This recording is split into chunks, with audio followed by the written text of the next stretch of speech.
my 5-year-old, though he probably could call me if he needed to. I think we're safe. Everybody having a good time? Yeah, you? Excellent. I mean, come on. This is the greatest. I'm still a little flabbergasted by the whole thing. I mean, seeing the throngs of people and experiencing this whole thing. I liken it to Mardi Gras. I went to Mardi Gras once, and I literally landed in New Orleans on Mardi Gras like about 8 o'clock, and then just was released into the throngs of people. It kind of feels like that. But yeah, we're having a ball. As you can tell, we hate each other on this cast. You cannot see the plane right out here. Nobody talked to each other. Okay, it's possible that we were all sitting on each other's laps. It's also possible that Whose lap were you sitting on? everyone at one point or another. That's a lot of lap too. I mean, poor Cameron. I almost crushed that poor thing. Drew, you are from my neck of the woods. Oh yeah? I'm from Louisville. You're from Indiana. Yes, sir. We're flyover state. Yes, absolutely.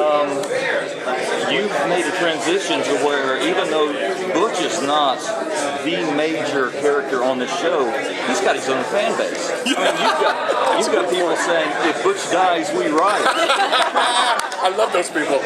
Hashtag keep Butch alive. How's that transition been? That's a really great question, man, because I've said it a couple of times today, and it's been so true. When I started this show, people were like, oh, he's a henchman. He's just like this. Nobody paid much attention to him. And Bruno told me early, he's like, listen, you just have to trust me. This character is going to turn into something. It's going to be a slow burn, but it's coming. And it was really hard because people, I wanted to say that to people, like, no, Butch is going to be somebody. I promise you. But, people didn't pay attention. But now that he's kind of had this, and I will say, I watched specifically, right before we started, I watched a whole bunch of Sopranos episodes, particularly early ones, because I loved what Gandolfini did with Tony Soprano. He made this mean, horrible character so likable, and I hate myself for liking this guy. And so I rewatched that because I wanted to add some element of that to Butch. And so I think hopefully with what you're saying, it was successful, at least in part. It's been neat to go to some of these conventions and have fans come up and say, like, oh man, the bazooka scene was like the greatest, or oh, I love the Gatling gun, or I can't believe you and Tabitha got together, So it's been really neat and very gratifying to have the Butch fans out there. Yeah. What's coming up for him next? Start out, he's back with Penguin, which I think is a fun, dynamic duo. Robin and I have so much fun together, and so he's broken up with Tabitha, which breaks his heart. He's, back to being sad, forlorn, love sick Butch.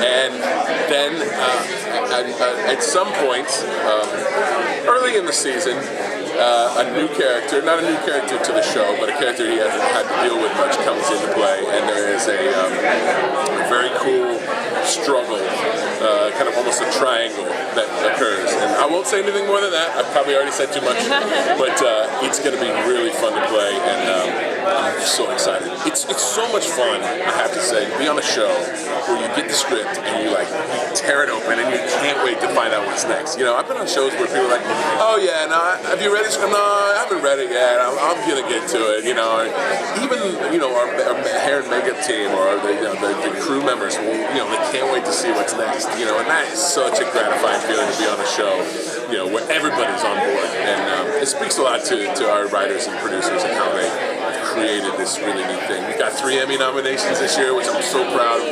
Norm Douglas, our stunt guy, worked with him a lot, and he's such a great guy. He has to do a lot of crazy stuff on the show. People getting burned, freaking bazookas, and everything else. And Crescenzo, our DP, who we love, and our sound editing crew. So it's a really good time to be on Gotham right now. There's no doubt. I love the way Butch killed James Frank's character. Yes, Galavan. Was that, Galavan. Was that fun for you to play? It was so fun, but I will tell you, the behind the scenes stuff, we were on Long Island, right by the sound, and it was about 3 in the morning by the time we got to that part of the shoot, and it was 10 degrees. I couldn't feel my face. I couldn't feel anything. I had the fake hand, and I had a real RPG that I had to balance on my shoulder with the thing.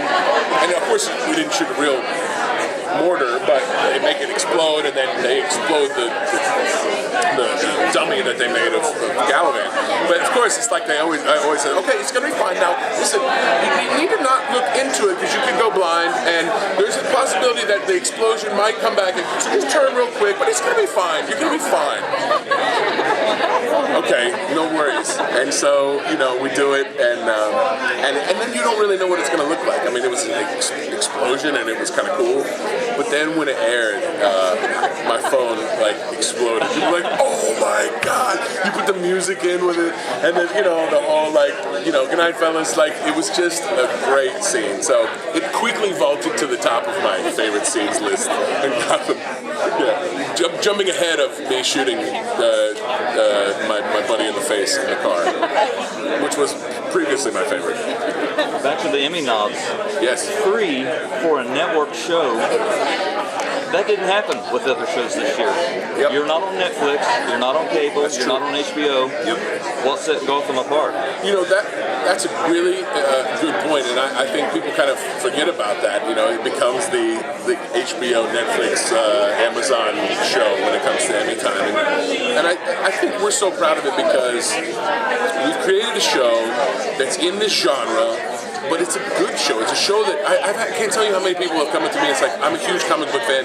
Thank you for creating a show that my boyfriend or girlfriend will watch with me, because you don't have to be a comic book fan or quote unquote nerd to like it. And so I think it has mass appeal, and that's a lot of fun. And it's hard to do over 22 episodes, by the way. That's the other thing people forget. That House of Cards does 13 episodes, or Game of Thrones does however many. We're almost doubling that. And that's a lot of story to get out. So I always take my hat off to the writers, because God knows how they freaking do it.